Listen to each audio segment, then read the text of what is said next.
शेतकरी बंधूंनो, कृषी यांत्रिकीकरण योजनेअंतर्गत राज्य पुरस्कृत कृषी यांत्रिकीकरण योजना, राष्ट्रीय कृषी विकास योजना, कृषी यांत्रिकीकरण योजना या महाडीबीटी पोर्टलच्या माध्यमातून राबवल्या जातात। 2025-26 या आर्थिक वर्षामध्ये या तिन्ही योजनांमधून विविध यंत्र व अवजारांसाठी मोठ्या प्रमाणात लाभार्थी शेतकऱ्यांची निवड झालेली आहे।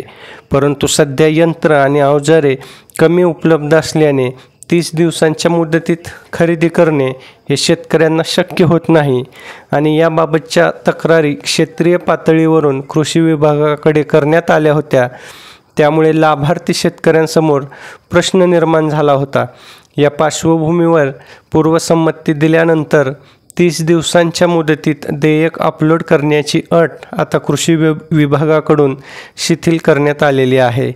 या योजनेच्या माध्यमातून प्रथम येणाऱ्यास प्रथम प्राधान्य या तत्वानुसार महाडीबीटी पोर्टलवर कृषी यांत्रिकीकरणासाठी तब्बल 32,67,225 लाभार्थी शेतकऱ्यांची निवड करण्यात आलेली आहे।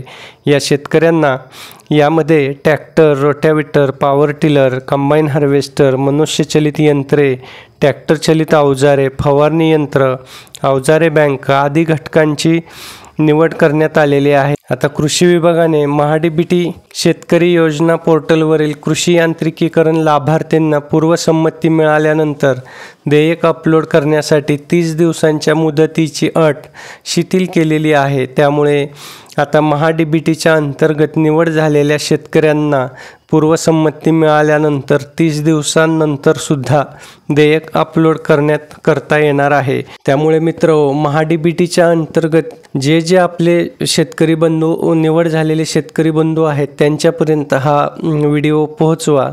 हा व्हिडिओ जास्तीत जास्त व्हॉट्सॲपच्या माध्यमातून, सोशल मीडियाच्या माध्यमातून शेअर करा, म्हणजे महाडीबीटी अंतर्गत निवड झालेल्या शेतकऱ्यांपर्यंत हा व्हिडिओ पोहोचेल आणि त्यांना आता 30 दिवसानंतर सुद्धा देयक अपलोड करता येणार आहे याबाबतची माहिती मिळेल आणि ते या महाडीबीटीच्या माध्यमातून जी काही शासकीय योजना आहे या योजनेचा लाभ घेऊ शकतील। मित्र, व्हिडिओ आवडला असेल तर व्हिडिओला लाईक करा। तसंच आपल्या शासन निर्णय GR या चॅनलवर नवीन असाल तर चॅनलला सबस्क्राईब करून बेल आयकॉनला प्रेस करा, म्हणजे असेच नवनवीन माहितीपूर्ण व्हिडिओ आपल्यापर्यंत सहज पोहोचतील। धन्यवाद।